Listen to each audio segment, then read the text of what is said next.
విశాఖలో Google data centre credit విషయంలో అధికార ప్రతిపక్షాల మధ్య పొలిటికల్ ఫైట్ జరుగుతోంది. గూగుల్ డేటా సెంటర్పై గతంలోనే జగన్ క్లారిటీ ఇచ్చారని, ఈ విషయంలో చంద్రబాబు సర్కార్ క్రెడిట్ చోరీ చేస్తోందని వైసీపీ ఆరోపిస్తోంది.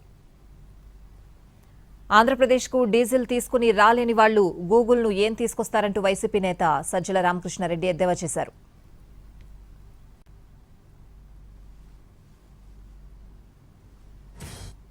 డేటా సెంటర్ ఈరోజు వచ్చిన ఏదైతే ఉందో దానికి సంబంధించి ఇంతకుముందే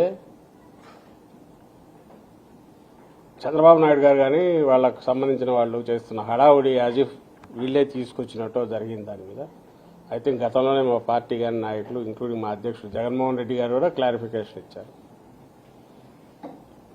ఈరోజు కాదు, ఆ రోజు అదానీ డేటా సెంటర్ ఏదైతే మొదలైందో అదే ఈరోజు ఎక్స్పాండెడ్. దీంతో ఇదేంటి ఈరోజు ఐ థింక్ వాళ్ళు కూడా ఓపెన్గానే అదానీని తీసుకురావాలి తప్పలుగా. గతంలో ఎప్పుడైతే అనౌన్స్ చేసినప్పుడు ఆ పేరు కూడా కనపడలే. ఎవరైతే దీనికి గ్రూప్ అదానీ గ్రూప్ ఎవరైతే మెయిన్ ముందుకొచ్చి ఆ రోజే 2020 ఎండ్లో మనకు శ్రీకారం చుట్టారు.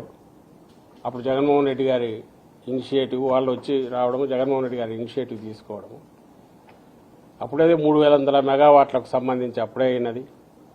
దానికి సంబంధించి సబ్సీ కేబుల్ కూడా సింగపూర్ నుంచి తీసుకురావడానికి అవసరమైన చొరవ అప్పుడే ఇనిషియేటివ్ తీసుకోవడం, లెటర్స్ రాయడం అప్పుడే జరిగింది.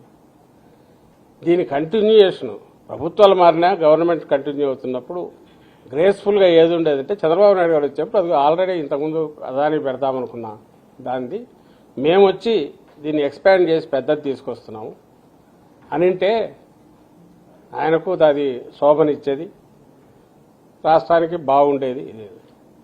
కానీ ఆయనకు ప్రతిదీ తనది కాందంతా తనని చెప్పుకునే అలవాటు ఉంది కాబట్టి చంద్రబాబు నాయుడు గారికి ఆ రోజు అడ్డంగా పోయి అసలు అదాని పేరు కనబడితే జగన్మోహన్ రెడ్డి గారు గుర్తొస్తారు.